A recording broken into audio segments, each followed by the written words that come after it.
blood, and kept secrets. Abigail McGraw had spent years running, but when a winter storm left her stranded at Ethan Slade's cabin, she realized she might have run straight into trouble. He watched her from across the fire, voice rough as the wind outside. "You got nowhere else to go, do you?" he murmured. "Reckon you'll be staying here then." Chapter 1. The Winter's Embrace. The wind howled a mournful ballad, a chilling symphony that clawed at the meager defenses of Abigail McGraw's threadbare coat. Snow, driven by the relentless gale, swirled around her like a shroud, stinging her cheeks and blurring the already fading light of the late afternoon. Her horse, a weary, mud-splattered mare named Belle, stumbled, her breath coming in ragged, frosty plumes. Abigail, her own strength failing, slid from the saddle, her numb legs barely holding her upright. They were lost, utterly and completely, in the heart of a Wyoming winter that showed no mercy. She'd been running for weeks, months even, the miles blurring into a tapestry of fear and desperation. Running from a past that clung to her like the scent of wood smoke, a past filled with the echoes of shattered promises and the cold reality of betrayal. She'd left behind the stifling propriety of Boston, the suffocating expectations of her family, and the hollow ache of a love lost to deceit. She'd sought solace in the vast, untamed West, hoping to lose herself in its anonymity, to find a place where the ghosts of her former life couldn't follow. But the West, she was quickly learning, offered no easy comfort. It tested you, stripped you bare, and demanded a resilience she wasn't sure she possessed. The storm, a sudden, furious blizzard, had descended upon them with the swiftness of a predator, separating her from the faint trail she'd been following, leaving her adrift in a sea of white. Belle nudged her, a soft whimper escaping the mare's nostrils. Abigail stroked the horse's frosted mane, drawing a small measure of comfort from the animal's warmth. "We'll find shelter, girl," she whispered, her voice raspy and barely audible above the wind. "We have to." But even as she spoke the words, doubt gnawed at her. The landscape was a blur of white, the trees skeletal figures against the gathering gloom. Hope, a fragile ember, threatened to be extinguished by the icy blast. She pressed on, leading Belle through the deepening snowdrifts, her body screaming in protest with every step. Then, through the swirling snow, a faint glimmer appeared. A light, flickering like a beacon in the encroaching darkness. It was a long shot, a desperate prayer in the face of oblivion, but it was all she had. With renewed determination, Abigail urged Belle forward, her gaze fixed on that distant, fragile promise of warmth. The light led her to a small, sturdy cabin, nestled against the base of a snow-covered ridge. Smoke curled from the chimney, a testament to life within. Relief, sharp and overwhelming, flooded through her. She stumbled towards the cabin, her legs heavy with exhaustion, her heart pounding a frantic rhythm against her ribs. She reached the rough-hewn door, its wood weathered and scarred by countless storms. She raised a trembling hand and knocked, the sound swallowed by the wind's roar. For a moment, there was only silence, the howling wind her only answer. Then, the door creaked open, revealing a figure silhouetted against the warm, inviting glow of the interior. He was tall, his frame filling the doorway, his features obscured by the shadows. He held a rifle loosely in one hand, his eyes, narrowed and watchful, fixed on her. He said nothing, his silence as formidable as the storm raging outside. Abigail swallowed, her throat dry and tight. "Please," she managed, her voice a shaky whisper. "My horse were lost." The storm he studied her for a long, tense moment, his gaze sweeping over her, taking in her bedraggled appearance, the exhaustion etched on her face, the desperation in her eyes. The silence stretched, thick and heavy, punctuated only by the wind's relentless howl and the crackling of the fire within. Finally, he lowered the rifle slightly, a flicker of something unreadable in his eyes. He stepped back, allowing her a glimpse of the cabin's interior. A fire blazed merrily in a stone hearth, casting dancing shadows on the rough-hewn walls. The air was thick with the scent of wood smoke and something else, something savory and comforting. He watched her from across the fire, after she'd stabled Belle in the small, lean-to attached to the cabin, giving thanks that at least her loyal steed would also have some rest and safety from the biting weather.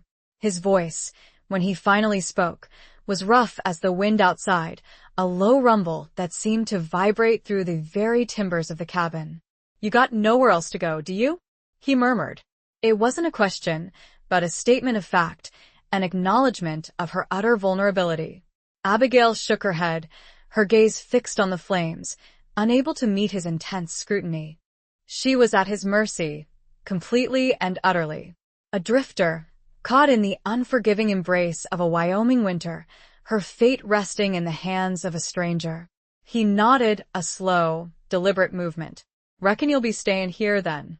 His words, though devoid of warmth, were a lifeline, a reprieve from the storm, a temporary sanctuary in a world that had offered her little kindness.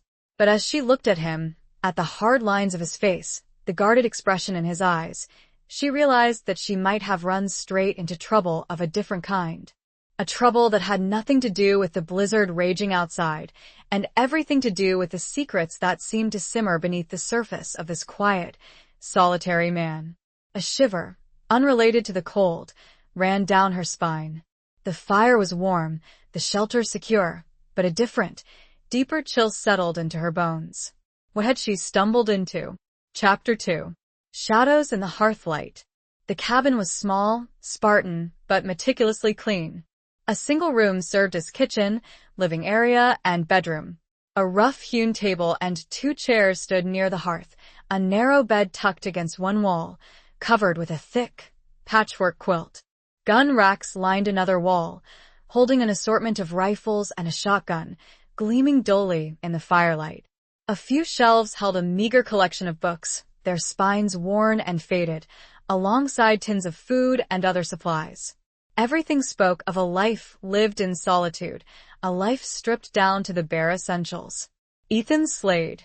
That was the name he'd given her, his voice a low, resonant drawl that seemed to linger in the air. He hadn't offered it freely, only after she'd stammered her own, her voice still shaky from the cold and the lingering fear.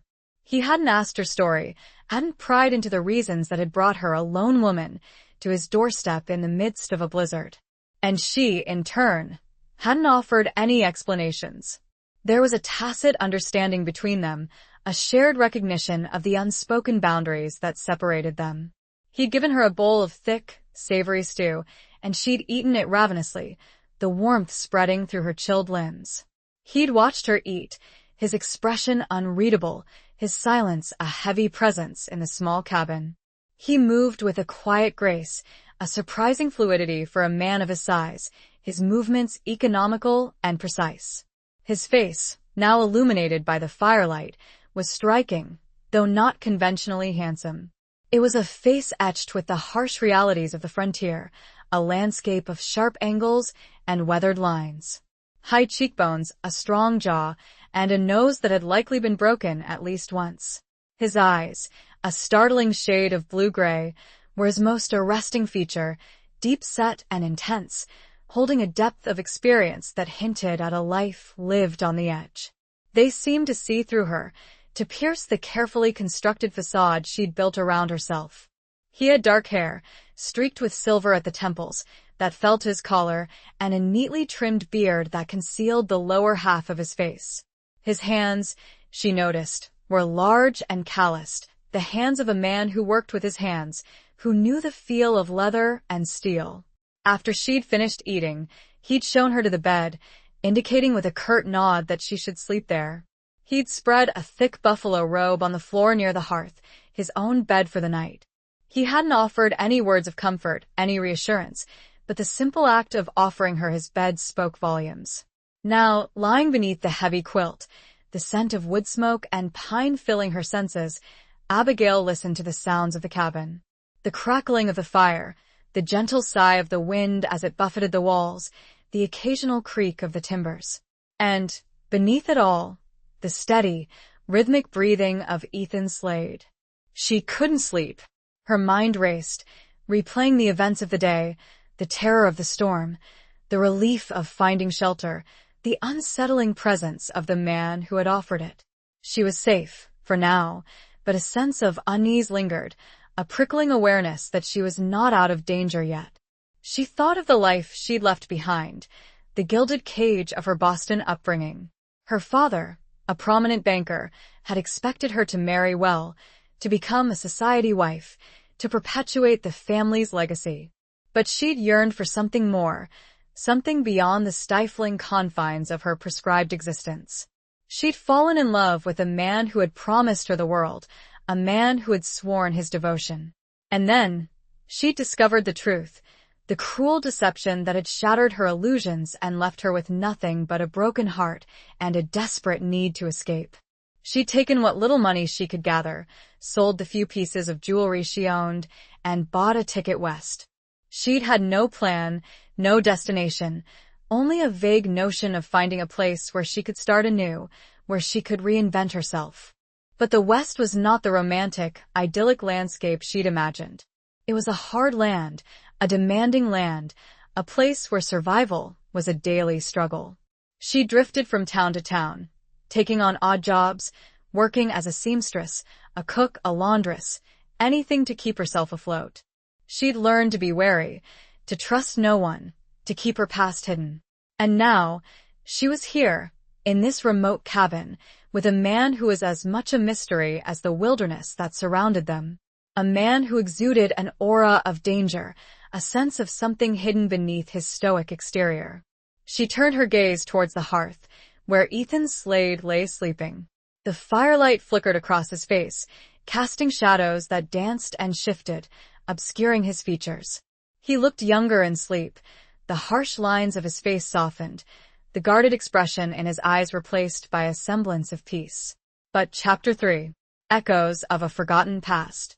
The morning dawned gray and cold, the storm having passed, leaving behind a world transformed. The snow lay thick and pristine, a blanket of white that muffled the sounds of the wilderness. The air was crisp and clean, the silence broken only by the occasional drip of melting snow from the eaves of the cabin. Abigail awoke to the smell of coffee and bacon, the aroma a welcome contrast to the lingering chill in the air. Ethan was already up, tending to the fire, his movements quiet and efficient. He glanced at her as she sat up, a brief, almost imperceptible nod his only acknowledgement. He poured her a cup of coffee, the strong, black liquid steaming in the cold air. She took it gratefully, the warmth spreading through her hands. "Thank you," she murmured, her voice still husky with sleep. He grunted in response, his gaze fixed on the fire. He seemed even more withdrawn this morning, his silence heavier, more profound. She wondered what thoughts were hidden behind those watchful eyes, what burdens he carried. They ate breakfast in silence, a simple meal of bacon, eggs, and biscuits. The food was plain but nourishing, and Abigail ate with a quiet appreciation.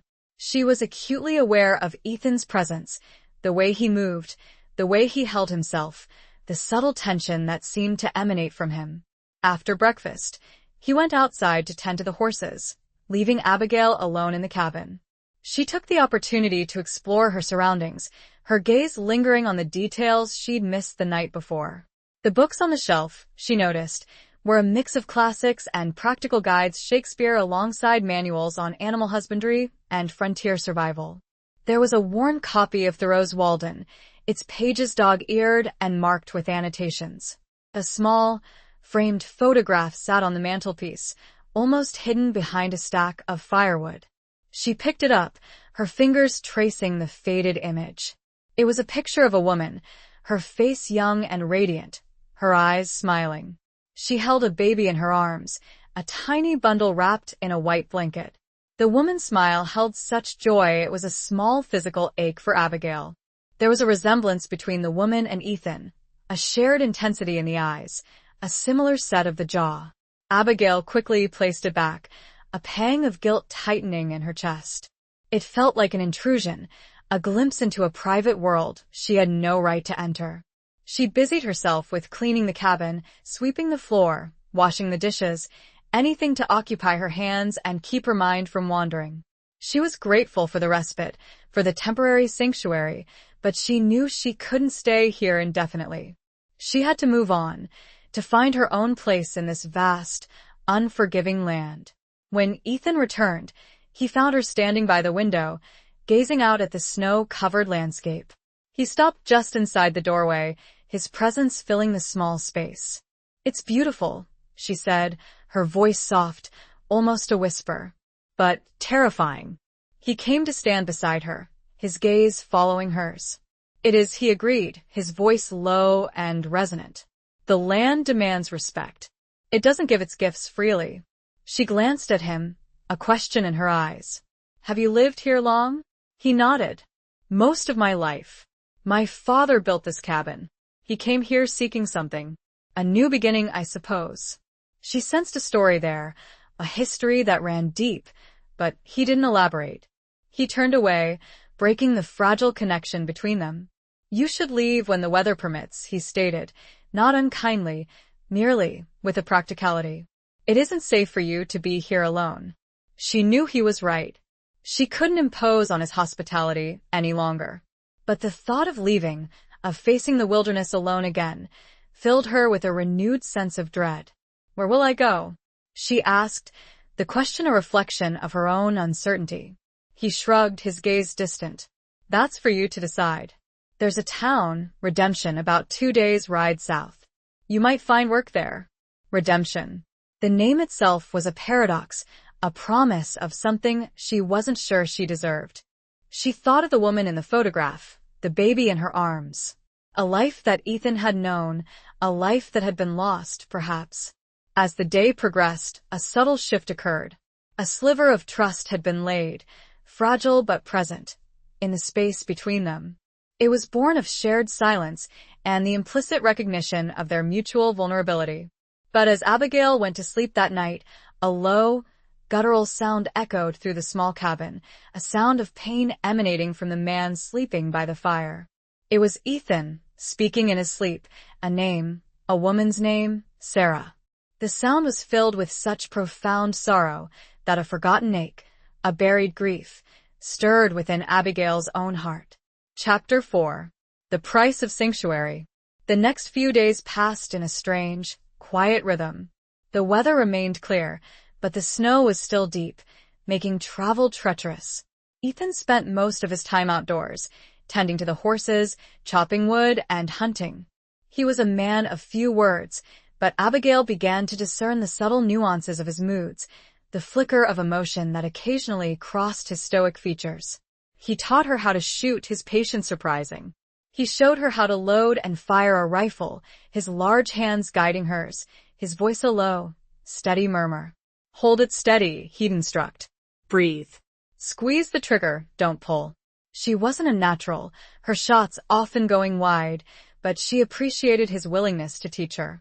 It was a skill she knew she might need, a way to protect herself in this unforgiving land.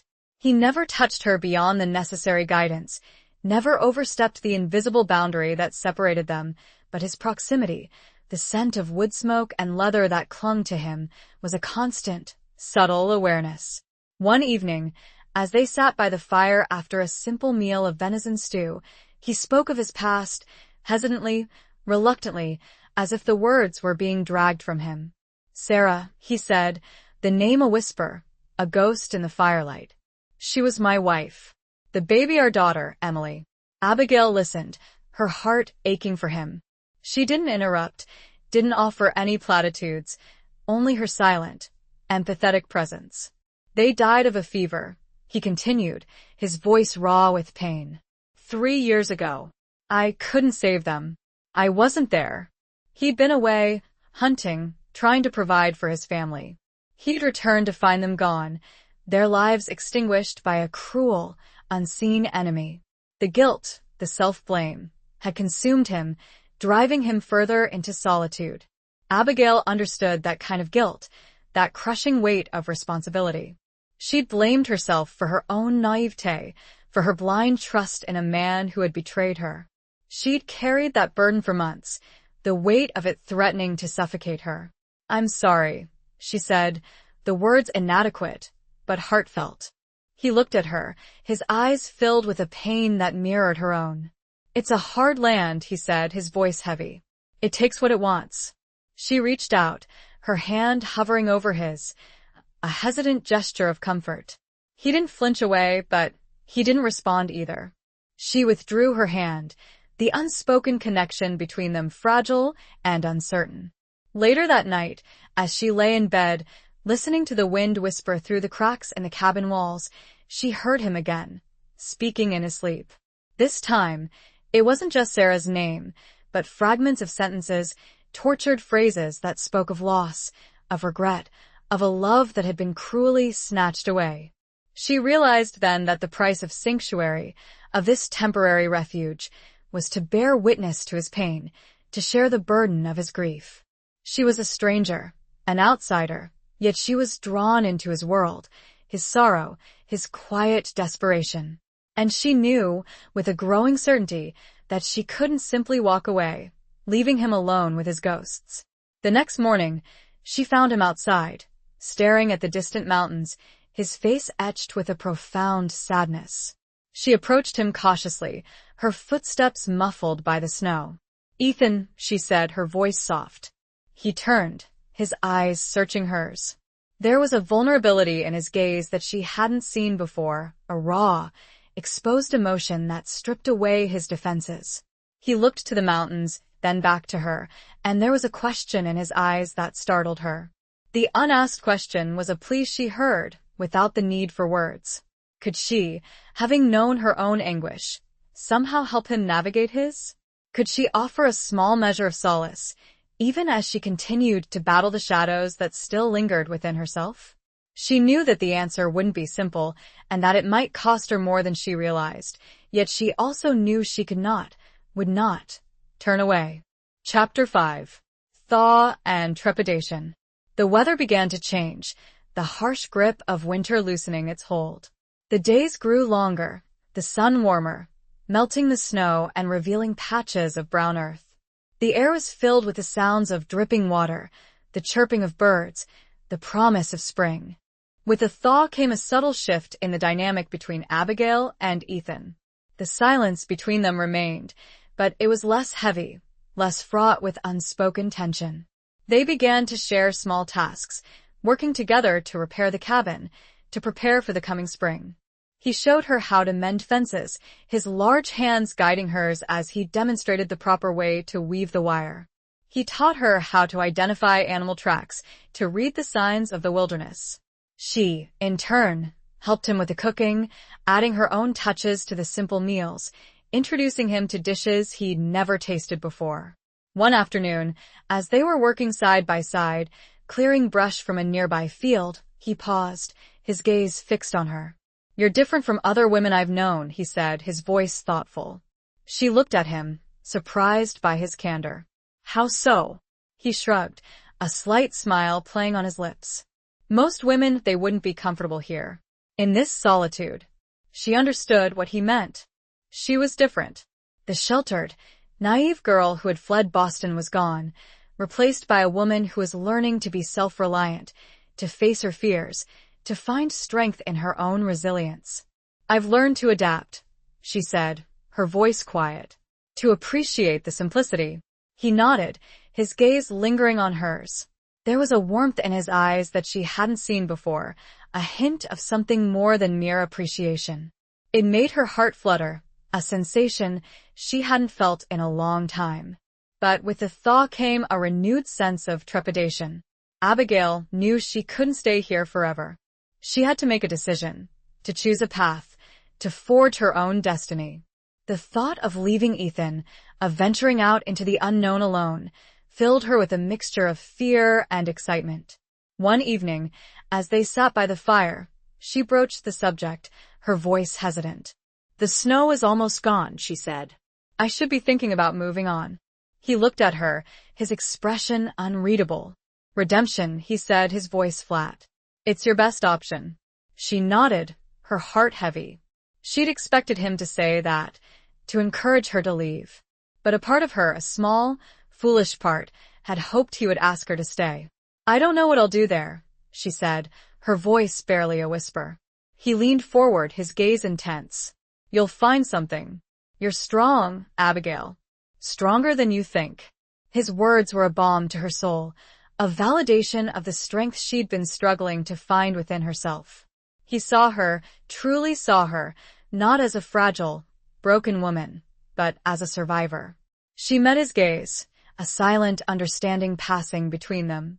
She was grateful for his kindness, for his shelter, for his quiet companionship. But she also knew that she couldn't rely on him forever. She had to find her own way, to create her own future. As she prepared to sleep, a sense of resolve settled within her.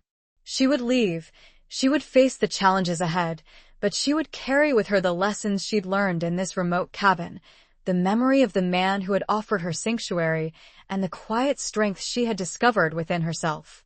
But as she drifted off, she saw him, sitting alone by the dying embers, his face a mask of sorrow as he whispered, "Sarah, I'm so lost without you," into the chilling night air. The guilt, the pain, was still so fresh, and she wondered if redemption would truly offer her any redemption at all, or if it was merely a delay of the inevitable reckoning with her own haunted past. Chapter 6. A Shared Silence Speaks. The morning of her departure dawned clear and bright, the air crisp and invigorating. Abigail felt a mixture of sadness and anticipation, a bittersweet ache in her heart. She'd packed her meager belongings, a small bundle that contained everything she owned in the world.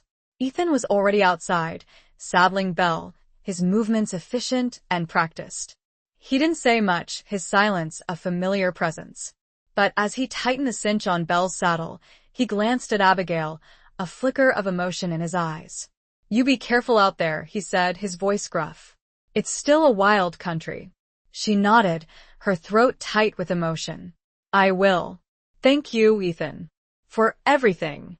He handed her the reins, his hand brushing hers, a brief, fleeting contact that sent a shiver through her. She mounted Belle, feeling the familiar strength of the mare beneath her. He stepped back, his gaze fixed on her. "Redemption," he said, his voice low. 2 days' ride south. Follow the river." She nodded again, unable to speak. She looked at him, at the cabin, at the snow-capped mountains in the distance, imprinting the scene on her memory. This place, this man, had become a part of her, a chapter in her life she would never forget. She turned Belle and started down the trail, the sound of the horses' hooves muffled by the soft earth. She didn't look back, afraid that if she did, she might lose her resolve. She rode for hours, the landscape unfolding before her, vast and beautiful. The river, swollen with melted snow, gurgled alongside her, a constant companion. As the day wore on, she began to think about redemption, about the challenges that awaited her. She had no illusions about the life she would find there.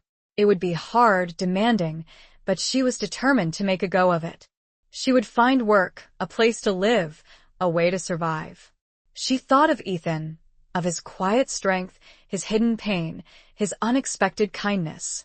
She wondered if he would ever find peace, if he would ever escape the shadow of his grief.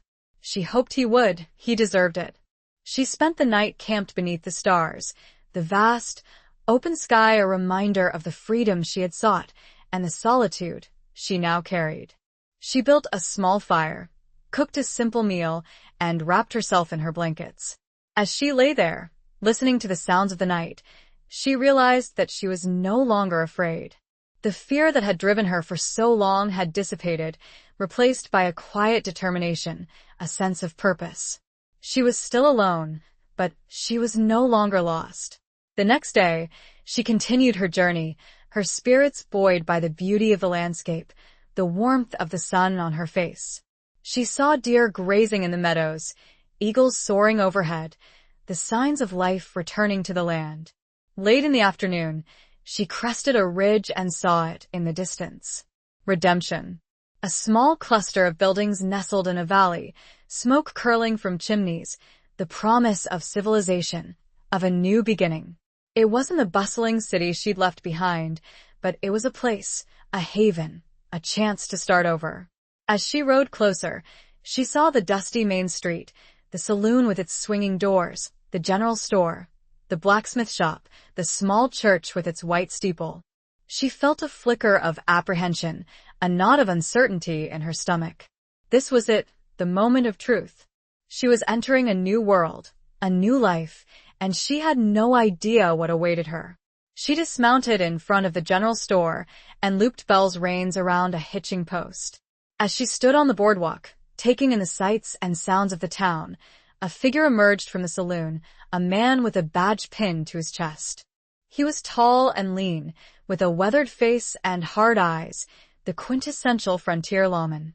He looked her over, his gaze assessing, and he asked, his voice a low drawl, "New in town?" The simple question held a weight of unspoken implications, a challenge, and a warning all in one. It was the beginning of her new life, and she knew, with a chilling certainty, that redemption would demand more from her than she could possibly imagine. Chapter 7. Scars Beneath the Surface. The sheriff, a man named Jedediah Jed Barlow, eyed Abigail with a mixture of curiosity and suspicion. His gaze was sharp, penetrating, as if he were trying to see beneath her carefully constructed facade. He was a man who had seen it all, a man who knew the harsh realities of frontier life. "Just passing through?" he asked, his voice a low rumble. Abigail hesitated, unsure how much to reveal. "Looking for work," she said, her voice steady, despite the knot of apprehension in her stomach. "A place to stay." He nodded slowly, his gaze lingering on her. "Redemption ain't exactly a haven for lost souls," he said, his tone dry. "But we got our share of opportunities. Depends on what you're willing to do." She met his gaze, her chin lifting slightly. "I'm willing to work hard. I'm not afraid of honest labor." He studied her for a moment longer, then a flicker of something akin to respect crossed his features. "There's a boarding house down the street," he said, gesturing with his chin. "Run by a widow, Martha Jenkins. She might have a room. And the saloon's always looking for help." Abigail thanked him, feeling a small measure of relief. She found the boarding house, a 2-story building with a faded sign that read Jenkins Rest. It looked respectable enough, if a bit worn around the edges. Martha Jenkins, a stout woman with a kind face and tired eyes, greeted her with a cautious welcome. She had a room available, a small, sparsely furnished space at the back of the house. It wasn't much, but it was clean and private, a place to call her own. Abigail paid for a week's lodging, her meager savings dwindling rapidly. She knew she needed to find work quickly. She decided to try the saloon, the Golden Nugget, as Sheriff Barlow had suggested. The Golden Nugget was a bustling establishment, filled with the sounds of laughter, music, and the clinking of glasses. The air was thick with smoke and the smell of whiskey. Abigail hesitated at the entrance, feeling a wave of apprehension. This was a world she knew nothing about, a world of rough men and loose women. She took a deep breath and stepped inside, her senses overwhelmed by the noise and the activity. A man behind the bar, his face weathered and scarred, looked up as she approached. "Looking for something?" he asked, his voice gruff. "I was told you might need help," she said, her voice a little shaky. He eyed her up and down, his gaze assessing. "Can you pour drinks? Handle a tray? Deal with drunk cowboys?" She nodded, trying to project an air of confidence she didn't feel. "I can learn," he grunted. "All right, you can start tonight.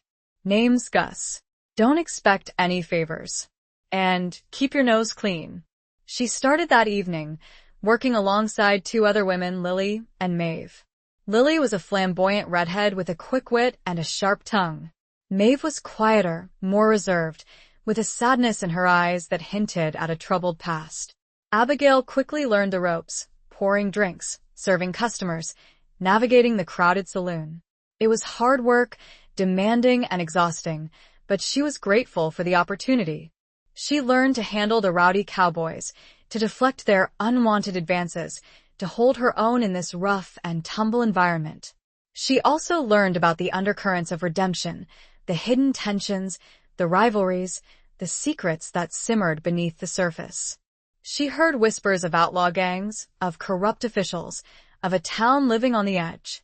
One evening, as she was clearing a table, she overheard a conversation between two men, their voices low and conspiratorial. They were talking about Ethan, referring to him as Slade, a name that sent a shiver down her spine. "Heard Slade's been holed up in that cabin of his for weeks," one man said. "He's a dangerous man," the other replied. "Best to leave him alone." "He has a price on his head, you know," the first man continued. "A hefty one." Abigail's heart pounded in her chest. A price on Ethan's head? Why? What had he done? She wanted to ask, to demand answers, but she knew she couldn't. She had to be careful, to protect herself. Later that night, as she walked back to the boarding house, she saw Sheriff Barlow standing on the street corner, his gaze fixed on the saloon. He saw her and nodded, a silent acknowledgement. "Keep your ears open, Miss McGraw," he said, his voice low. "Redemption has a way of revealing its secrets. And sometimes those secrets can be dangerous." His warning hung in the air, a chilling reminder that she was walking a tightrope, and one wrong step could send her tumbling into the abyss. What secrets did this town hold, and how were they intertwined with the solitary man who had shown her mercy in the wilderness? Chapter 8. The Outlaw's Code. The following days were a blur of activity. Abigail worked tirelessly at the Golden Nugget, learning the rhythms of the saloon, the personalities of its patrons, the unspoken rules that governed this microcosm of the frontier. She became adept at handling the rowdy cowboys, deflecting their unwanted advances with a mixture of wit and firmness. She formed a tentative friendship with Lily and Maeve, finding solace in their shared experiences, their quiet understanding. Lily, with her fiery spirit and quick tongue, was a source of amusement and support. Maeve, with her quiet sadness and gentle nature, offered a different kind of comfort, a shared empathy for the burdens they both carried. Abigail learned more about redemption, about its history, its inhabitants, its hidden tensions. She discovered that the town was divided, split between those who supported Sheriff Barlow and those who secretly aligned themselves with a powerful rancher named Silas Blackwood. Blackwood, a ruthless and ambitious man, controlled much of the land around Redemption, and he was rumored to have connections with outlaw gangs, using them to intimidate his rivals and expand his empire. The conversation she'd overheard about Ethan, about the price on his head, continued to haunt her. She couldn't reconcile the image of the quiet, solitary man who had offered her shelter with the rumors of a dangerous outlaw. She needed to know the truth, to understand the forces that had shaped his life, the secrets that he carried. One evening, after her shift at the saloon, she found Maeve sitting alone on the back porch of the boarding house, gazing up at the stars. Abigail joined her, feeling a need for connection, for understanding. "You seem troubled," Abigail said, her voice soft. Maeve sighed, her gaze distant. "I was just thinking about the choices we make," she said. "The paths we take. How easily things can go wrong." Abigail nodded, understanding the sentiment all too well. "We all have regrets," she said. "Things we wish we could undo." Maeve turned to her, her eyes filled with a sadness that resonated with Abigail's own. "Have you ever loved someone who was on the wrong side of the law?" she asked, her voice hesitant. Abigail's heart skipped a beat. She thought of Ethan, of the rumors she'd heard, of the mystery that surrounded him. I've known someone who is complicated," she said, choosing her words carefully. Maeve nodded, as if she understood. "It's hard," she said, "to love someone who lives by a different code, to know that they might be lost to you." She then revealed a sliver of her own past, a story of a love affair with a charming outlaw, a man who had swept her off her feet with his promises of adventure and excitement. But his life had been one of violence and danger, and he'd eventually met a tragic end, leaving her with nothing but a broken heart and a lingering sense of regret. "The Outlaw's Code," Maeve said, her voice bitter. "It's a siren song. It promises freedom, but it delivers only pain." Abigail listened, her heart aching for Maeve and for herself. She realized that she was falling in love with Ethan, with the man he was, despite the rumors, despite the danger. She was drawn to his strength, his resilience, his hidden vulnerability. But she also knew that his past, his secrets, could destroy them both. She was beginning to understand that the outlaw's code wasn't just about breaking the law, it was about a deeper rebellion, a rejection of societal norms, a fierce independence that came at a terrible price. And she wasn't sure if she was strong enough to pay that price. The weight of Maeve's words and the unspoken fears they evoked lingered, casting a long shadow over Abigail's thoughts as she drifted to sleep that night. What would happen when, not if, Ethan's past caught up with him in redemption? And where would she stand when it did? Chapter 9. Promises Made in Darkness. A week later, a stranger arrived in Redemption. He was a tall, lean man with a hard face and cold eyes, a bounty hunter named Jake Rattlesnake Riley. He rode into town on a black stallion, his presence immediately casting a pall over the golden nugget.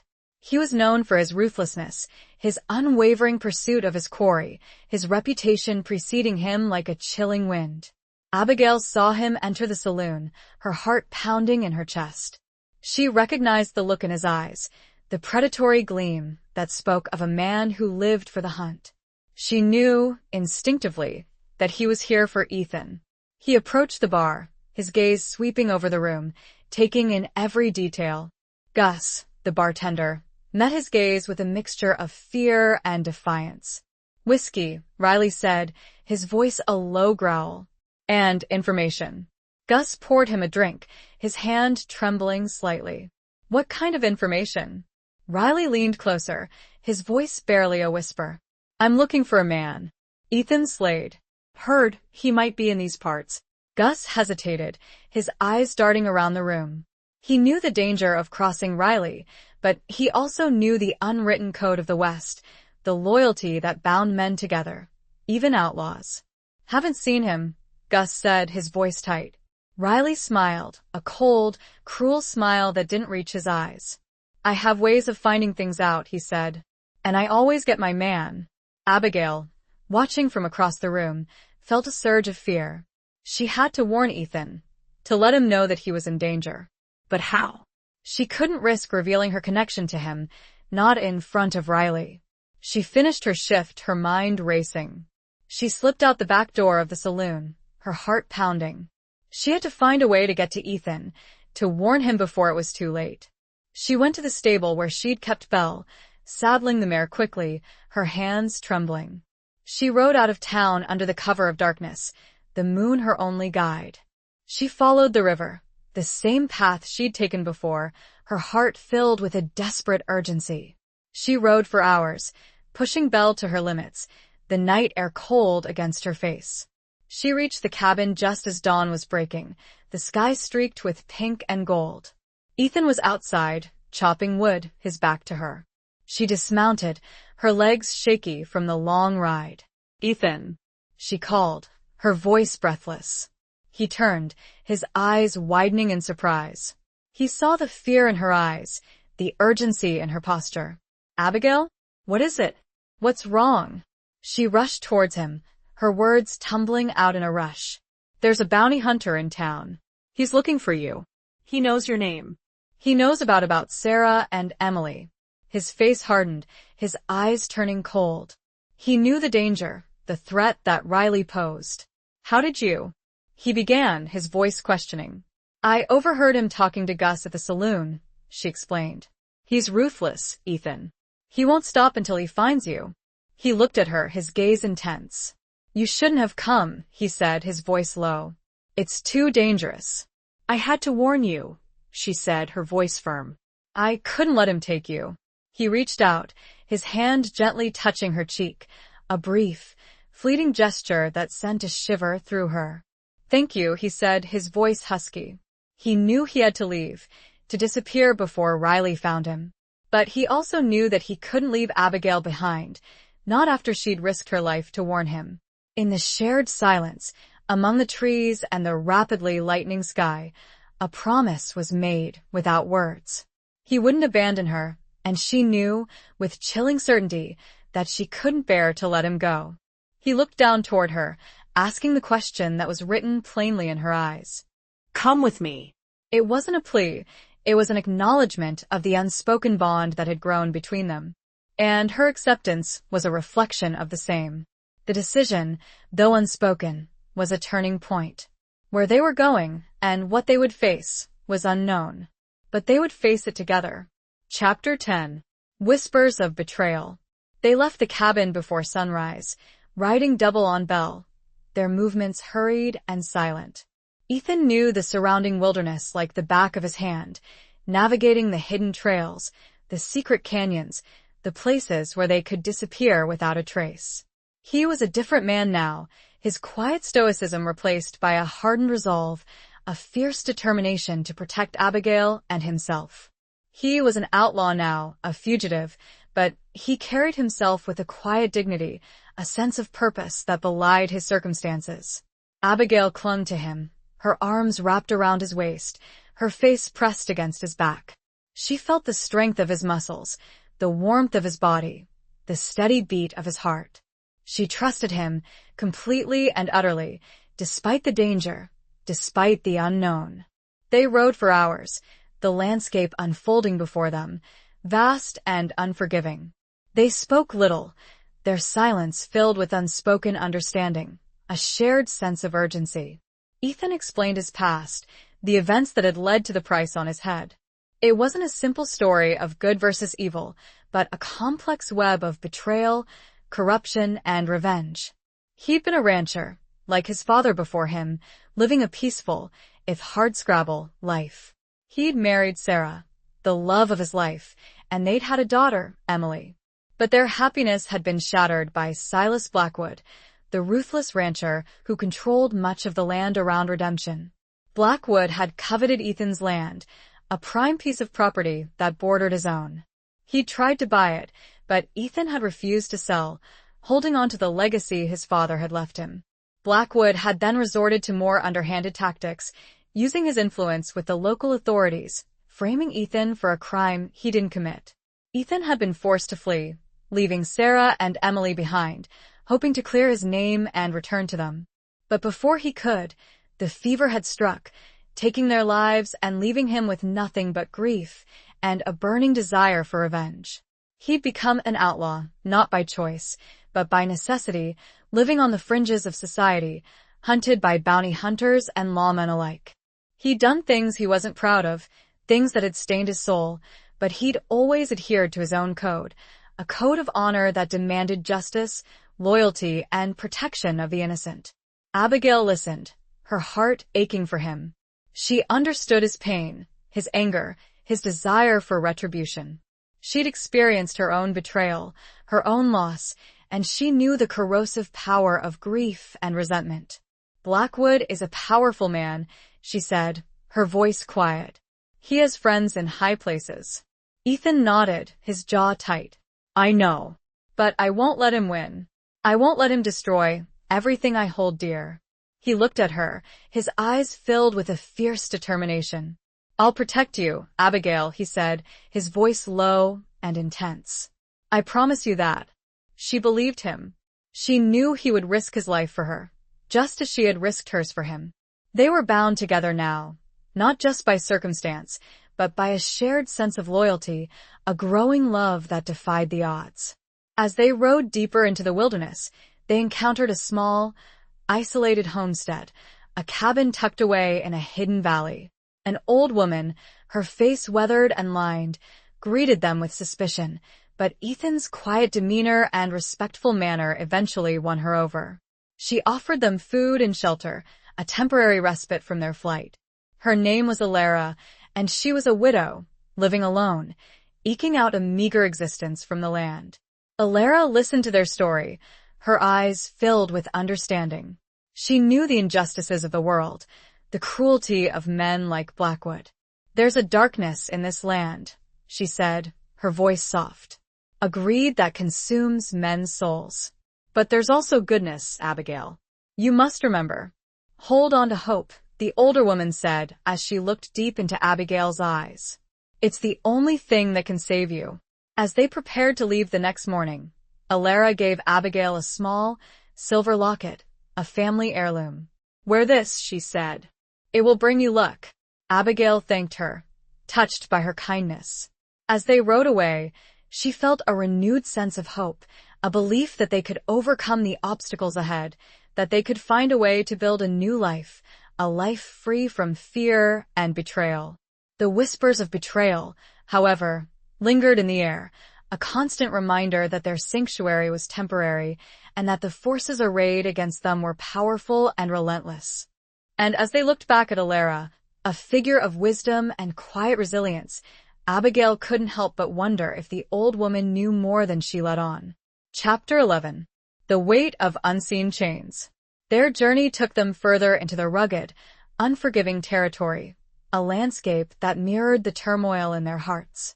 They avoided towns and settlements, sticking to the hidden trails, the forgotten canyons, relying on Ethan's knowledge of the wilderness to keep them one step ahead of their pursuers. They lived off the land, hunting and foraging for food, sleeping under the stars, their existence stripped down to the bare essentials. Abigail learned to adapt, to embrace the challenges, to find a strange beauty in the harshness of their surroundings. She discovered a strength within herself she never knew she possessed, a resilience forged in the crucible of adversity. She was no longer the naive, sheltered woman who had fled Boston. She was a survivor, a partner, an equal to the man she loved. Ethan, in turn, began to shed the layers of guilt and grief that had weighed him down for so long. He found solace in Abigail's presence, in her unwavering support, in her quiet strength. He began to talk about Sarah and Emily, not with the same raw pain as before, but with a gentle remembrance, a bittersweet acceptance. He shared stories of their life together, of their love, their laughter, their dreams.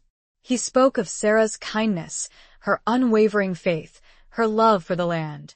He recounted Emily's infectious laughter, her bright, inquisitive eyes, her boundless energy.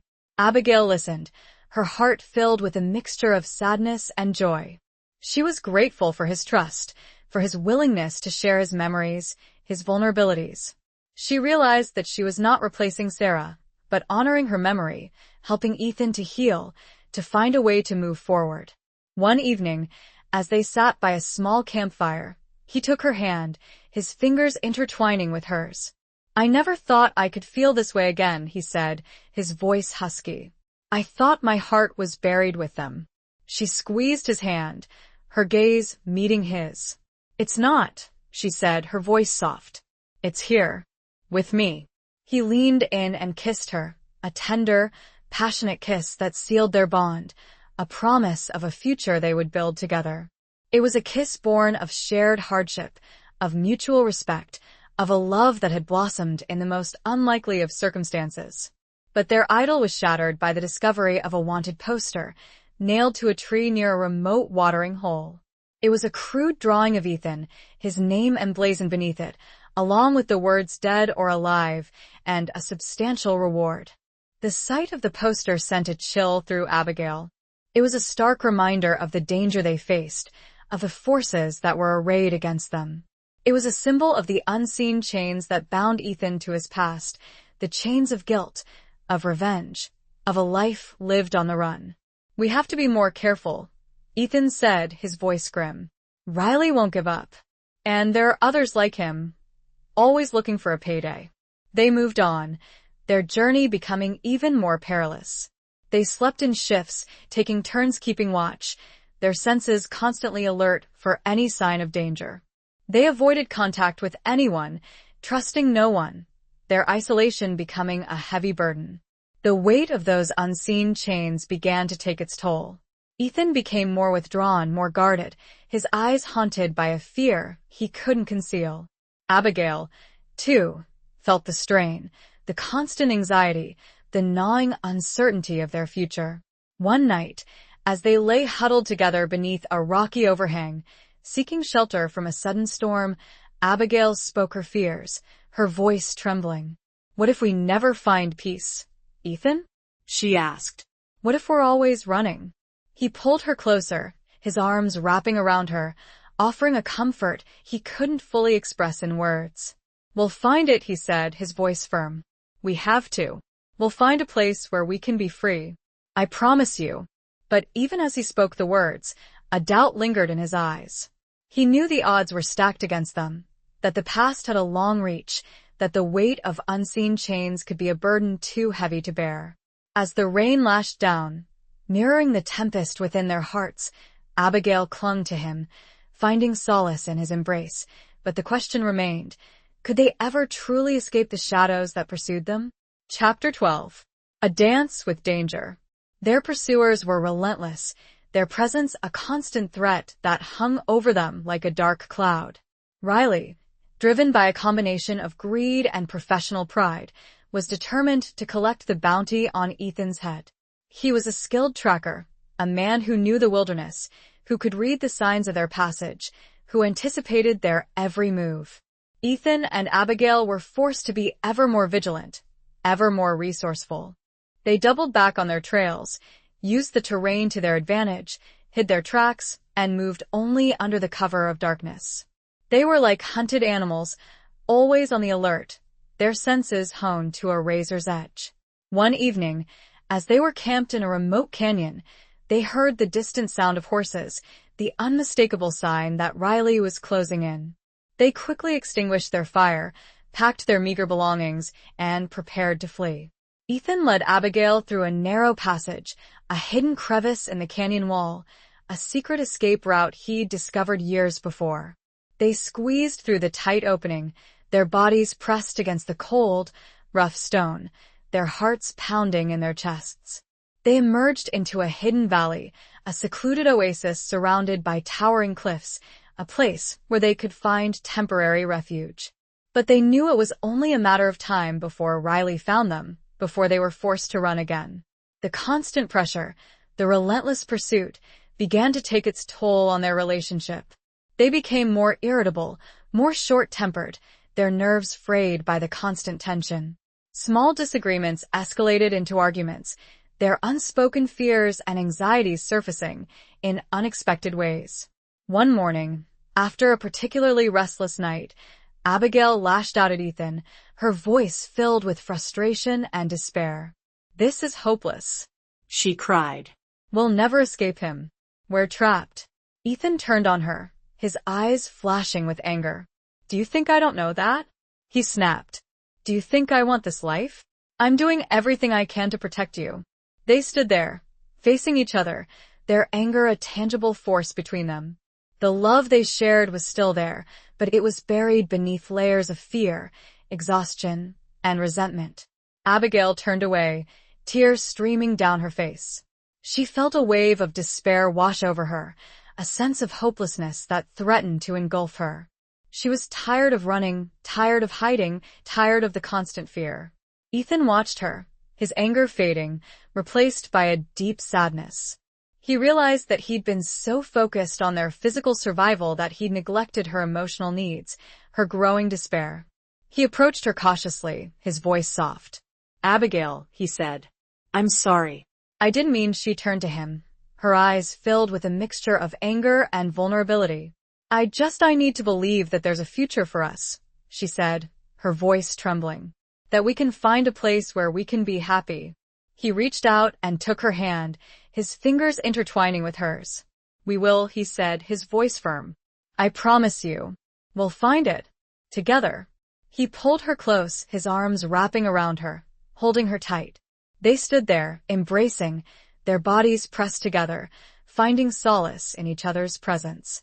The anger dissipated, replaced by a renewed sense of commitment, a shared determination to overcome the obstacles ahead. They knew they couldn't stay in the hidden valley forever. They had to move on, to find a way to outwit Riley, to escape his relentless pursuit. They decided to head towards the mountains, a treacherous, unforgiving landscape, but one that offered the possibility of escape, of finding a place where they could disappear. As they prepared to leave, they shared a moment of quiet intimacy, a reaffirmation of their love, a silent promise to face the future together, whatever it might hold. But as they rode out of the valley, a shot rang out, the bullet whizzing past Ethan's head, a stark reminder that their dance with danger was far from over. The mountains loomed large before them, and somewhere in their shadows lurked Riley. Chapter 13. The sheriff's shadow lengthens. The shot had come from a ridge overlooking the valley, a sniper's nest chosen with care. Ethan, reacting instantly, pulled Abigail from Belle, shielding her body with his own as they tumbled to the ground. He returned fire, his shots echoing through the canyon, forcing their attacker to take cover. They scrambled behind a cluster of rocks, their hearts pounding, their breaths coming in ragged gasps. Ethan peered cautiously over the top of the rocks, trying to locate their assailant. "It's Riley," he said, his voice grim. "He must have tracked us." Abigail felt a surge of fear, but also a strange sense of calm. She was no longer the helpless woman who had arrived at Ethan's cabin, seeking shelter from the storm. She was a survivor, a fighter, a woman who would stand by the man she loved. "What do we do?" she asked, her voice steady. Ethan considered their options. They were outgunned, outnumbered, and trapped in a precarious position. But he refused to surrender, to give up without a fight. "We have to make a run for it," he said. "There's a narrow pass through the mountains, about a mile from here. If we can reach it, we might be able to lose him." It was a risky plan, a desperate gamble, but it was their only chance.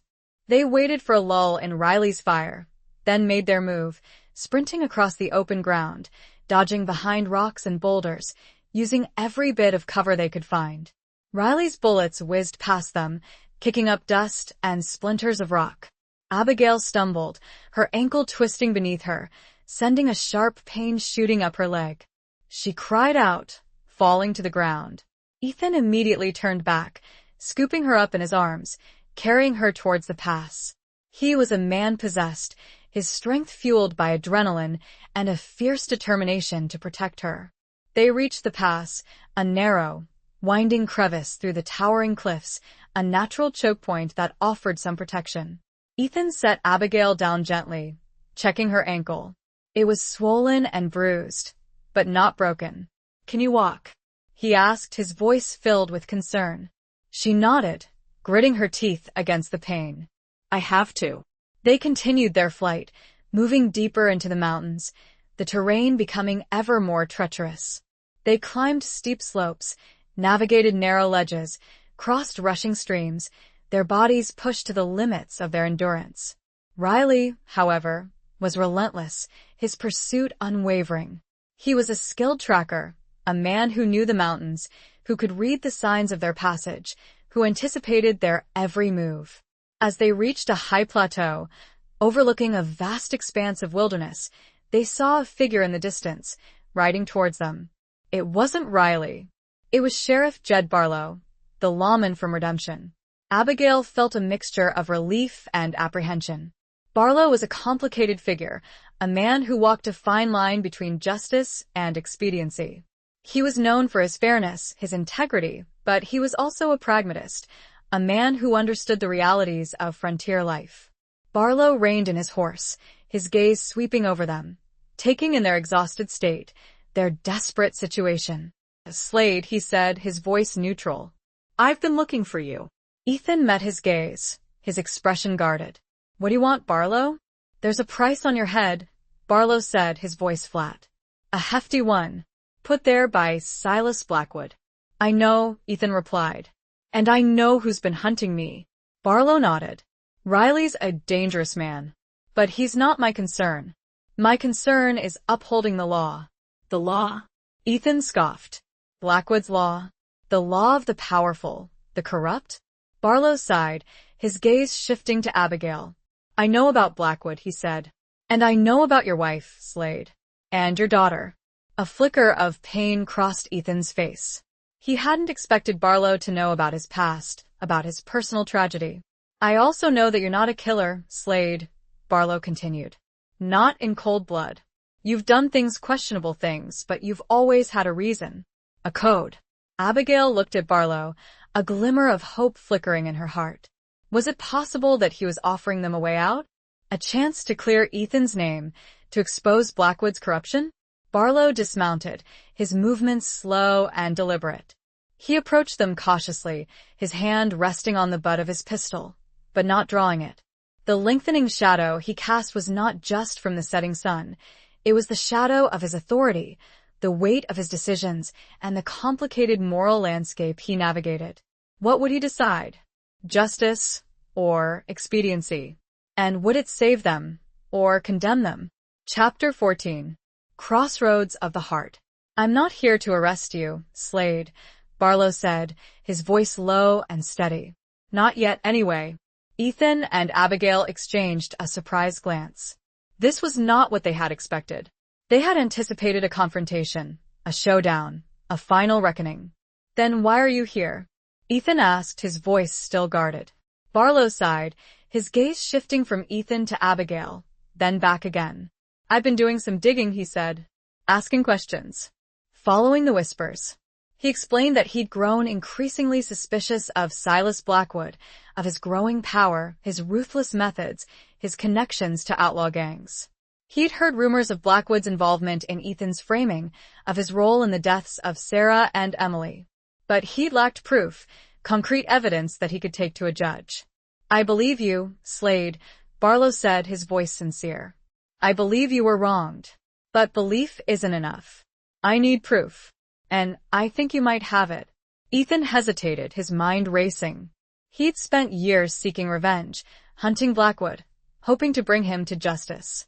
But he'd never considered working with the law, with a man like Barlow. What are you proposing? Ethan asked, his voice cautious. Barlow outlined his plan, a risky, audacious scheme that could either clear Ethan's name or lead to their deaths. He proposed that they return to redemption, not as fugitives, but as witnesses. He would arrange a hearing, a public forum where Ethan could present his evidence, expose Blackwood's crimes, and demand justice. It was a gamble, a desperate throw of the dice. Blackwood was powerful, influential, and he would not hesitate to use his resources to silence them. But it was also their best chance, perhaps their only chance, to escape the cycle of violence and revenge that had consumed them. Abigail looked at Ethan, her heart filled with a mixture of hope and fear. She knew the risks, the dangers, but she also saw the fire in his eyes, the determination to clear his name, to honor the memory of his wife and daughter. I'll do it, Ethan said, his voice firm. I'll face Blackwood. I'll tell my story. Barlow nodded, a flicker of respect in his eyes. It won't be easy, he said. Blackwood has friends in high places. He'll have men watching you, waiting for a chance to silence you. I'm not afraid of him, Ethan said, his voice unwavering. And I'll be there, Abigail added, her voice strong and clear. I'll stand by him. I'll testify to what I know. Barlow looked at her, his gaze assessing. He saw the strength in her eyes, the loyalty, the love that bound her to Ethan. He knew that she was a valuable ally, a witness who could sway public opinion, who could help them in this fight. They made a pact, a secret alliance, a dangerous gamble that could change their lives forever. They would return to redemption, not as enemies, but as partners, united in their pursuit of justice. They spent the night camped with Barlow, sharing their stories, their fears, their hopes. They formed a bond, a fragile trust, a shared understanding of the challenges ahead. As they rode towards redemption the next morning, Abigail felt a sense of trepidation, but also a sense of purpose. She was no longer just running, hiding, surviving. She was fighting for something, for justice, for love, for a future free from fear. They were at a crossroads, a turning point in their lives. The path ahead was uncertain, fraught with danger, but they were ready to face it, together. Their hearts were heavy, but their resolve was strong. They were riding into the lion's den, into the heart of Blackwood's power, but they were not alone. They had each other, and they had a sheriff who, for now at least, was on their side. But as the sun rose, casting long, ominous shadows before them, Abigail couldn't shake the feeling that they were riding into a trap, and that the justice Barlow sought might be a mirage in the unforgiving desert of redemption. Chapter 15. The Unforgiving Land. The return to redemption was tense, filled with a palpable sense of danger. Ethan and Abigail rode alongside Sheriff Barlow, their presence a silent challenge to Silas Blackwood's authority. They could feel the eyes of the townspeople upon them, a mixture of curiosity, suspicion, and fear. Blackwood's men were everywhere, their presence a constant reminder of his power, his reach. They watched Ethan and Abigail with veiled hostility, their hands never far from their weapons. The atmosphere in the town was thick with unspoken threats, with the potential for violence simmering just beneath the surface. Barlow had arranged for them to stay in a small, secure room above the jailhouse, a temporary sanctuary from the hostile streets. It was Spartan, but it offered a measure of privacy and protection. "Stay here," Barlow instructed them. "Don't go out unless I'm with you. Blackwood will be looking for any excuse to remove you from the equation." Ethan nodded, his hand resting on the butt of his pistol. He was ready for a fight if it came to that. He wouldn't go down without defending himself, without protecting Abigail. Abigail, despite her fear, felt a sense of resolve, a determination to see this through. She had come too far, risked too much, to back down now. She would stand by Ethan. She would face Blackwood. She would fight for justice. Barlow spent the next few days gathering evidence, interviewing witnesses, building his case against Blackwood. He was a meticulous man, a careful investigator, and he was determined to expose Blackwood's corruption, to bring him to justice. He discovered that Blackwood had been systematically defrauding the townspeople, stealing their land, using his influence to control the local economy. He had bribed officials, intimidated witnesses, and even ordered the murders of those who had opposed him. The evidence against Blackwood was mounting, but it was still circumstantial, based on rumors and whispers. Barlow needed something concrete, something irrefutable, to secure a conviction. He turned to Ethan, his key witness, the man who had suffered the most at Blackwood's hands. He needed Ethan to testify, to tell his story, to convince the townspeople of Blackwood's guilt. Ethan agreed, knowing that it was his only chance to clear his name, to avenge the deaths of his wife and daughter. But he also knew that it was a dangerous gamble, that Blackwood would not hesitate to silence him, to prevent him from speaking the truth. The hearing was scheduled to take place in the town square, in front of the entire population of Redemption. It was to be a public spectacle, a trial by fire, a test of Ethan's courage and Barlow's resolve. The night before the hearing, Abigail and Ethan sat together in their small room, their hands clasped tightly. They spoke little, their silence filled with unspoken fears and anxieties. "Are you afraid?" Abigail asked, her voice soft. Ethan looked at her, his eyes filled with a mixture of determination and vulnerability. "Yes," he admitted. "But I'm more afraid of living with the guilt, with the knowledge that I didn't fight for justice." She squeezed his hand, her heart filled with love and admiration for him. "I'll be there," she said. "I'll stand by you no matter what." He leaned in and kissed her, a tender, passionate kiss that spoke of their love, their commitment, their shared destiny. It was a kiss that sealed their bond, a promise to face the future together, whatever it might hold. As they prepared for sleep, a sense of foreboding settled over them. They knew that the next day would be a turning point, a day of reckoning, a day that would determine their fate. The unforgiving land, the town of Redemption, held its breath, waiting to see if justice would prevail, or if Blackwood's darkness would continue to reign. The silence of the night was broken only by the distant howl of a coyote, a mournful sound that seemed to echo the uncertainty and danger that lay ahead. Chapter 16. Revelations in the Dust. The day of the hearing dawned bright and clear, the sun beating down on the dusty town square of Redemption.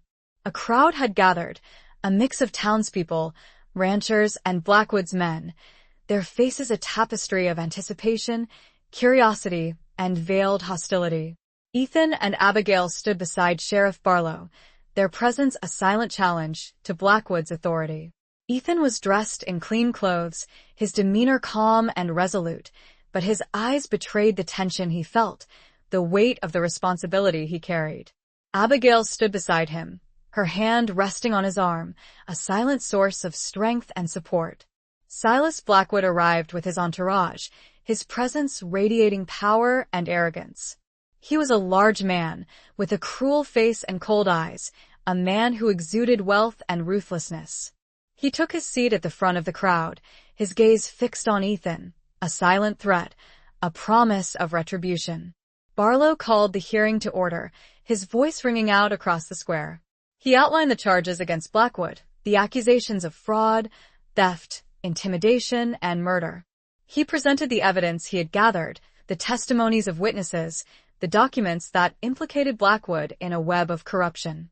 Blackwood's lawyer, a slick, well-dressed man named Harrison, countered Barlow's accusations, dismissing them as rumors and lies, the fabrications of disgruntled rivals and disgruntled former employees.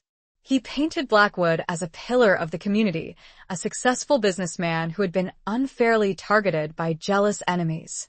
The crowd listened, their opinions divided, their loyalties tested.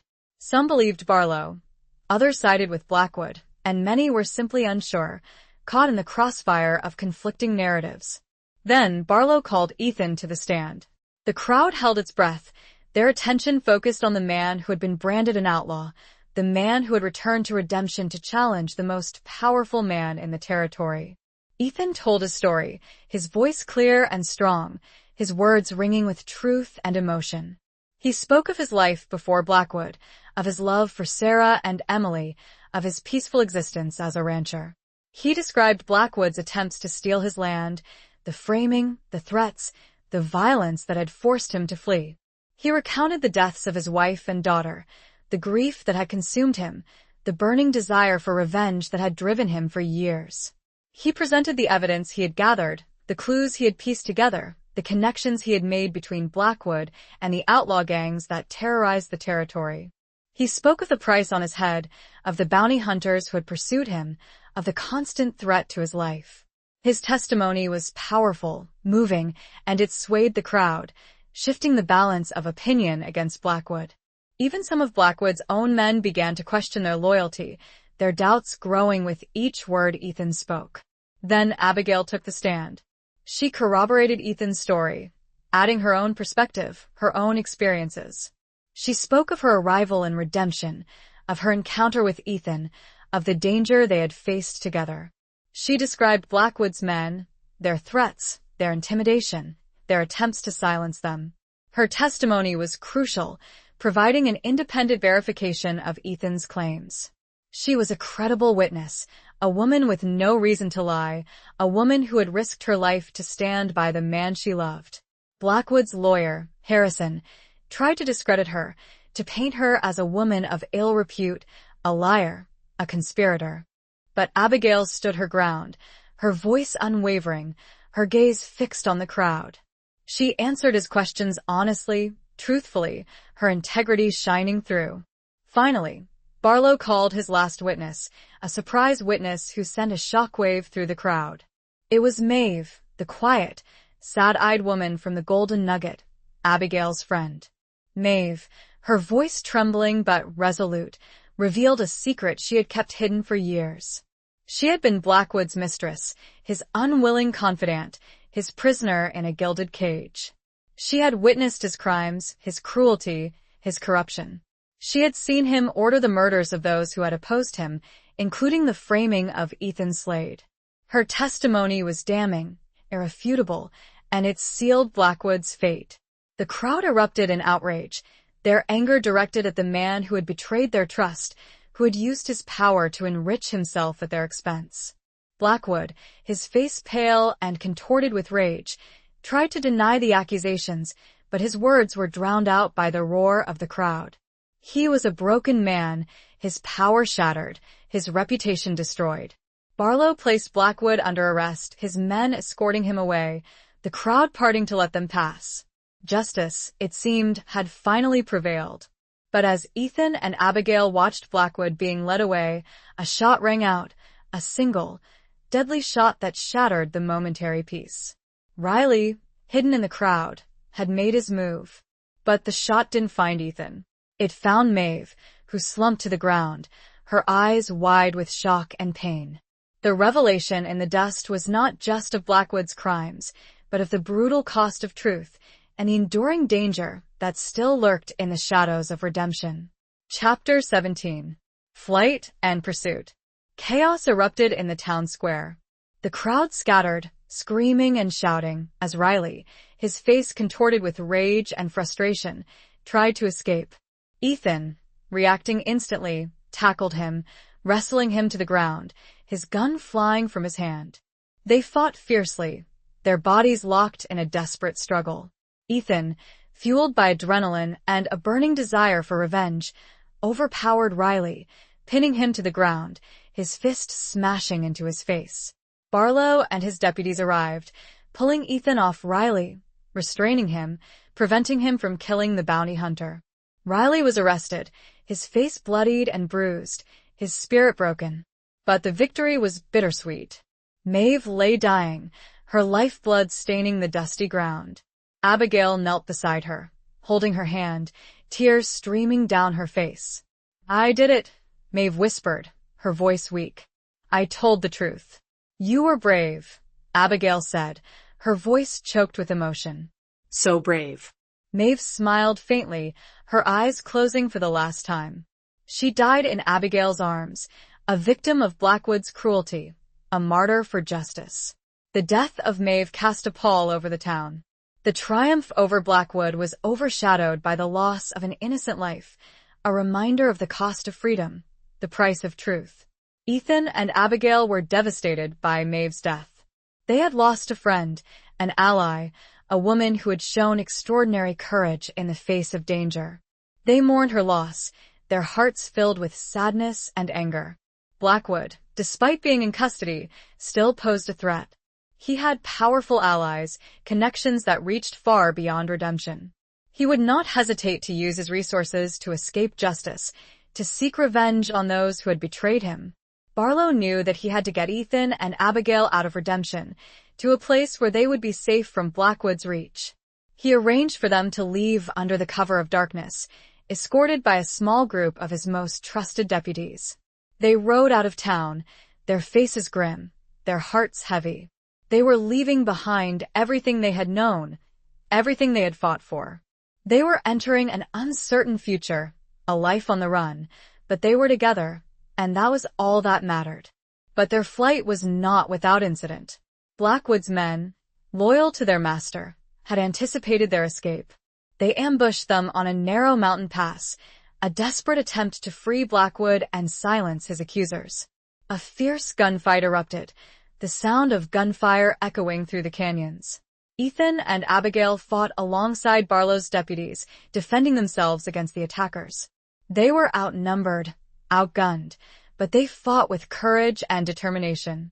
Ethan, his skills honed by years of living on the edge, proved to be a formidable opponent. He shot with deadly accuracy, taking down several of Blackwood's men. Abigail, too, fought bravely, using the rifle Ethan had taught her to use, defending herself and the man she loved. The battle was brutal, bloody, and it seemed as if they would be overwhelmed.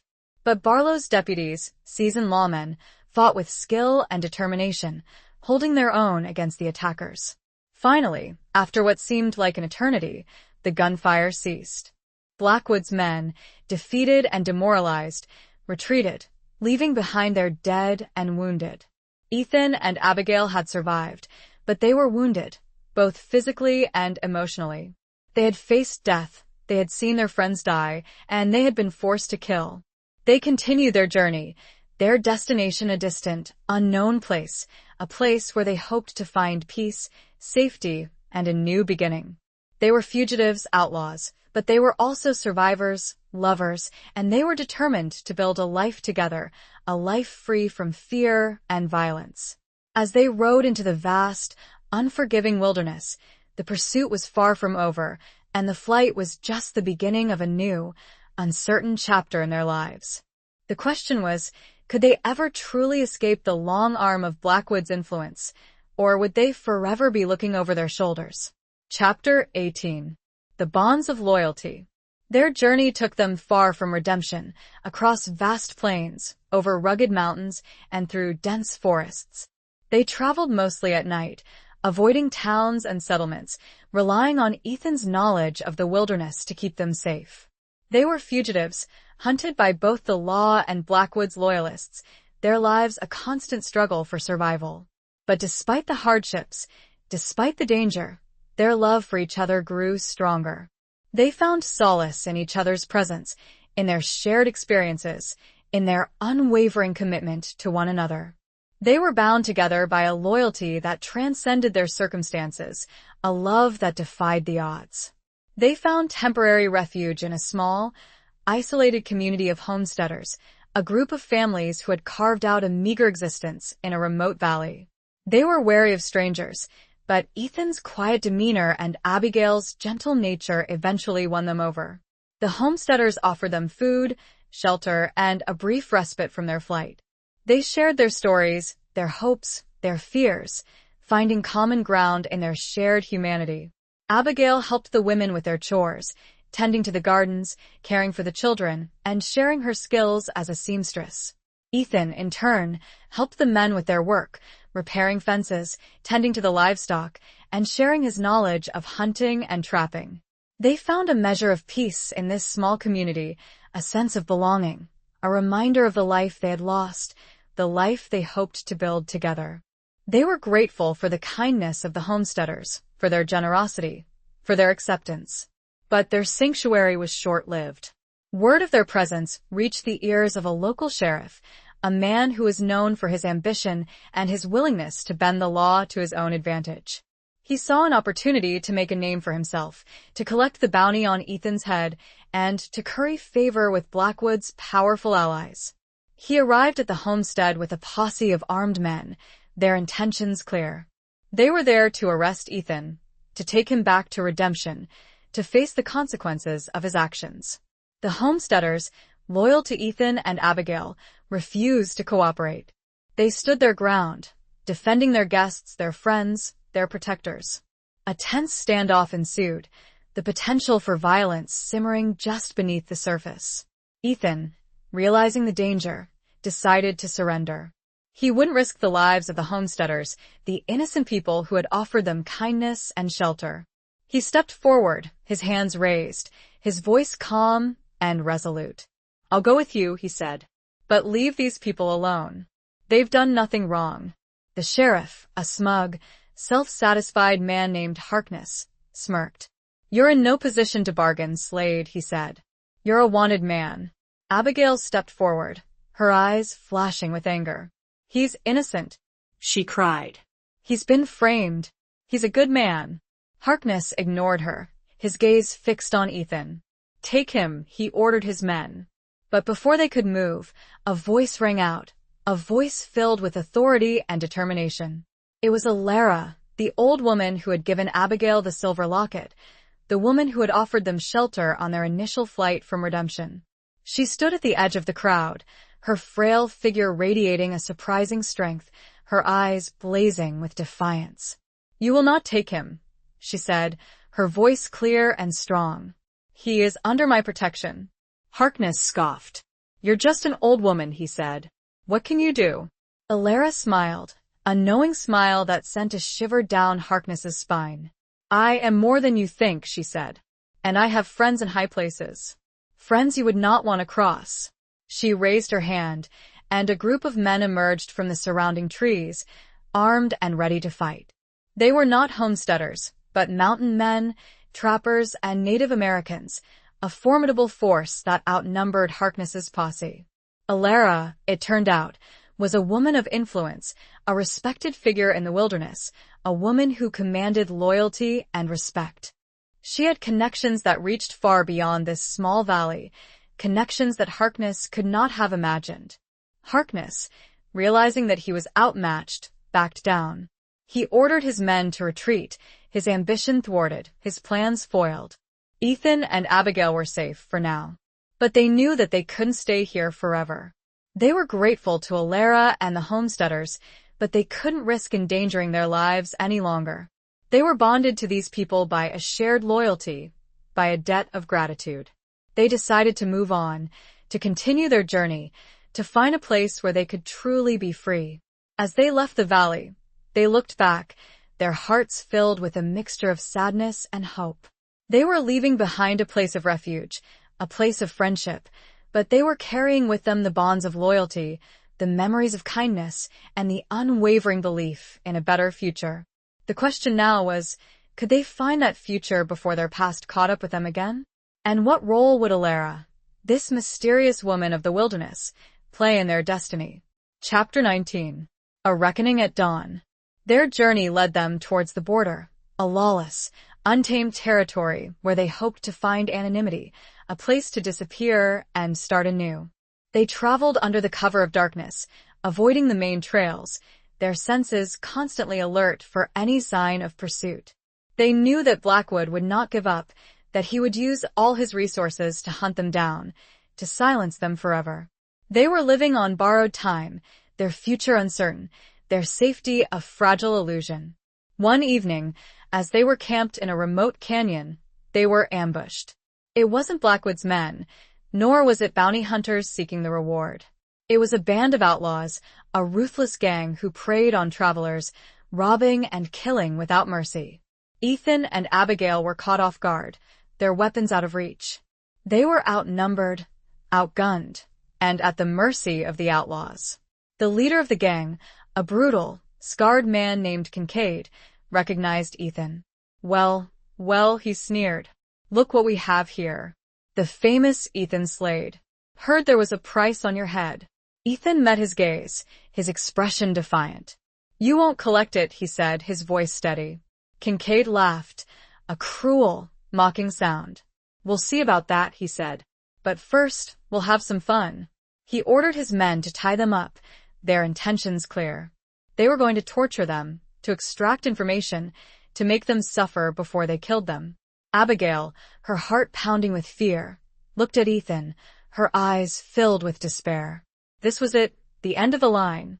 They had fought so hard, survived so much, only to meet their end at the hands of these ruthless killers. But Ethan refused to give up. He had faced death before, and he would face it again, with courage and determination. He would protect Abigail, even if it meant sacrificing his own life. As the outlaws prepared to torture them, a strange sound echoed through the canyon, a haunting melody that sent a shiver down their spines. It was the sound of a flute, a Native American instrument, played with skill and emotion.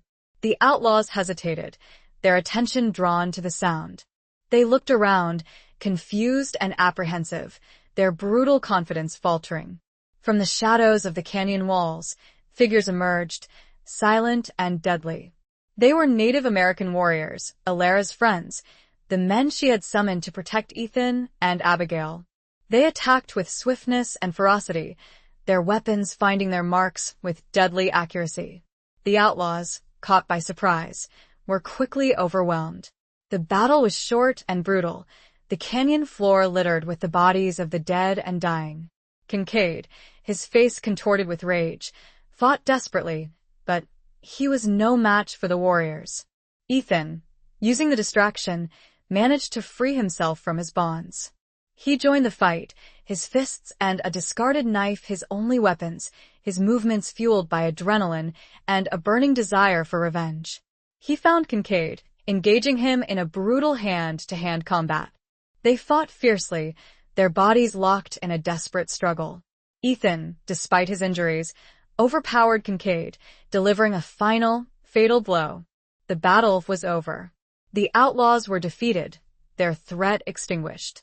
Ethan and Abigail were safe, saved by the intervention of Alara's warriors. As dawn broke, painting the canyon walls with hues of pink and gold, a reckoning had taken place. The outlaws, symbols of the lawless frontier, had been vanquished. Ethan and Abigail, battered but alive, stood amidst the carnage, their love and resilience tested, but unbroken. Alara arrived, her face serene, her eyes filled with a knowing wisdom. You are safe now, she said. My people will escort you to the border. Go and find your peace. Ethan and Abigail thanked her, their hearts filled with gratitude. They knew that they owed her their lives, that she had saved them from certain death. The old woman smiled mysteriously, bestowing upon them one last gift, a small, worn map. This will lead you to a place, beyond the reach of those who seek to harm you. Use it wisely. They mounted their horses, weary but resolute, and rode towards the border, towards an uncertain future, but one filled with hope. They were leaving behind the violence, the betrayal, the darkness of their past. They were embracing a new beginning, a chance to build a life together, a life free from fear.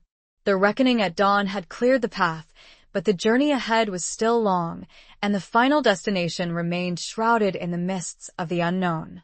But, with Alara's final blessing and the map in their possession, they held on to the hope that their arduous trek would finally lead to a peaceful and loving sanctuary. Chapter 20. The Final Confrontation of Hearts and Horizons. The map led them to a hidden valley, a secluded oasis nestled between towering mountains, a place untouched by the greed and violence of the outside world. It was a paradise, a sanctuary, a place where they could finally find peace. They built a small cabin, a simple dwelling made of logs and stone, a symbol of their new beginning.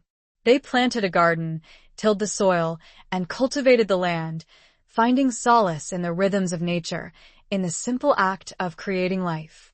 They lived off the land, hunting and fishing, gathering wild berries and herbs, their existence stripped down to the bare essentials. They were free, finally free, from the constant threat of pursuit, from the shadows of their past. But even in this paradise, the memories lingered, the scars remained. Ethan still carried the burden of his grief, the guilt of his past actions, the pain of his lost love. Abigail, too, carried her own scars, the trauma of her betrayal, the fear of her former life, the constant anxiety of their flight. They worked through their pain together, sharing their stories, their fears, their hopes. They found healing in each other's presence, in their unwavering love, in their shared commitment to a better future.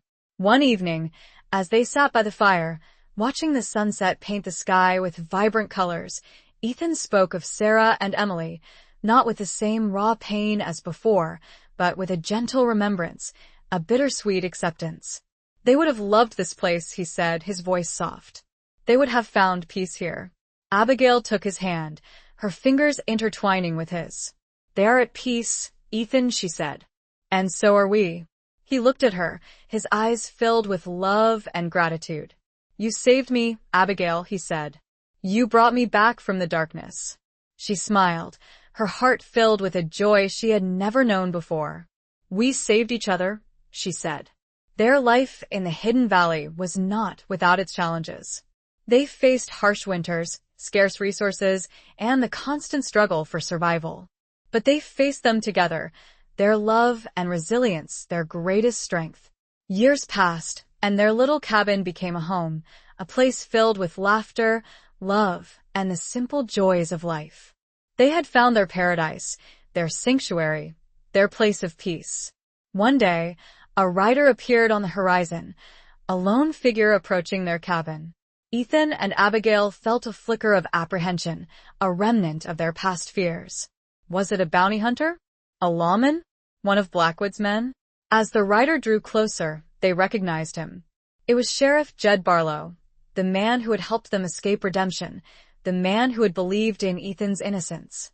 He dismounted, his face weathered and lined, but his eyes filled with a kindness that put them at ease. I've been looking for you, he said, his voice gentle. I wanted to make sure you were safe. Ethan and Abigail welcomed him into their home, sharing their meager fare, their stories, their newfound peace. Barlow brought news from redemption. Blackwood had died in prison, his empire crumbled, his legacy destroyed. The town had changed, reformed, its citizens determined to build a better future. You're free, Slade, Barlow said. You can come back. There's no price on your head anymore. Ethan and Abigail exchanged a glance. They had dreamed of this moment, of returning to redemption, of clearing Ethan's name, of reclaiming their former lives. But they realized that they had found something more valuable, something more precious, in this hidden valley. They had found peace, love, and a new beginning. They had built a life together, a life free from the shadows of their past. Thank you, Barlow, Ethan said. But we're home now. Barlow nodded, understanding their decision. He had seen the peace in their eyes, the love that bound them together, the sanctuary they had created. He stayed with them for a few days, sharing stories, reminiscing about the past, and enjoying the tranquility of their hidden valley. Then he rode away, leaving them to their peace, to their love, to their new beginning. Ethan and Abigail stood together, watching him disappear on the horizon. They were finally free, truly free. They had faced their demons, overcome their challenges, and found their paradise. The final confrontation had not been with guns or violence, but with their own hearts, with their own pasts. They had chosen love over revenge, peace over conflict, and a new beginning over a return to the shadows. The horizons before them were vast and unknown, but they were filled with hope, with the promise of a future they would build together, a future born of love, resilience, and the enduring power of the human spirit. They had found not just a physical sanctuary, but an emotional one, a place where their hearts could finally heal and their love could flourish, untouched by the darkness they had left behind. Epilogue. Years turned into decades. The cabin, once a simple shelter, became a testament to their enduring love, expanding with each passing season, filled with the echoes of laughter, the warmth of shared meals, and the quiet comfort of companionship. Children came, and then grandchildren, their faces reflecting the mingled heritage of a Boston upbringing and a rugged frontier life. Abigail never forgot the scent of wood smoke and fear that had clung to her the night she stumbled upon Ethan's cabin. But the fear had long since faded, replaced by the deep, abiding certainty of belonging. She had found her place, not in a bustling city or a grand estate, but in the arms of a man who had shown her the true meaning of mercy, of resilience, of love. Ethan, his hair now silvered with age, often sat on the porch, watching the sunset paint the sky with the same vibrant colors he'd seen on that fateful day when Barlow had ridden away. The scars, both visible and hidden, remained, but they were no longer wounds, but reminders of the battles fought, the challenges overcome, the love that had endured. He never fully escaped the shadow of Sarah and Emily, but their memory became a source of strength, a guiding light, not a haunting darkness. Abigail had not replaced them, but had joined them in his heart, creating a new constellation of love, a testament to the enduring power of the human spirit to heal, to forgive, to embrace the future. One crisp autumn evening, as the leaves turned gold and the air carried the scent of approaching winter, Abigail found Ethan sitting by the small, carefully tended graves of Sarah and Emily, a place he had created within sight of the cabin, a place of remembrance, of peace. He wasn't weeping, but simply sitting, his hand resting on the smooth, worn stones. She joined him, her hand slipping into his, their fingers intertwining, a gesture that had become as natural as breathing. They sat in silence, watching the stars emerge, a vast, infinite expanse that mirrored the journey they had taken together. "Do you ever regret it?" Abigail asked, her voice soft, breaking the silence. "Leaving redemption? Choosing this life?" Ethan looked at her, his eyes, still a startling shade of blue-gray, filled with a love that time had only deepened. "Never," he said, his voice firm. "I found everything I ever wanted right here. With you." He leaned in and kissed her, a tender, lingering kiss that spoke of a lifetime of shared moments, of unspoken promises, of a love that had weathered every storm. As they walked back to the cabin, hand in hand, the light from the windows spilling out onto the porch, they knew that their journey had been long and arduous, but it had led them to this, to a place of peace, of love, of belonging. They had found their redemption, not in a town, but in each other, in the enduring power of the human heart to heal, to forgive, to love unconditionally. And as the night enveloped them, the stars their silent witnesses, they knew that their story, a story of a drifter and an outlaw, of mercy and redemption, would live on, whispered on the wind, etched in the landscape, a testament to the enduring power of love in a world that often seemed too harsh, too unforgiving. Their love had,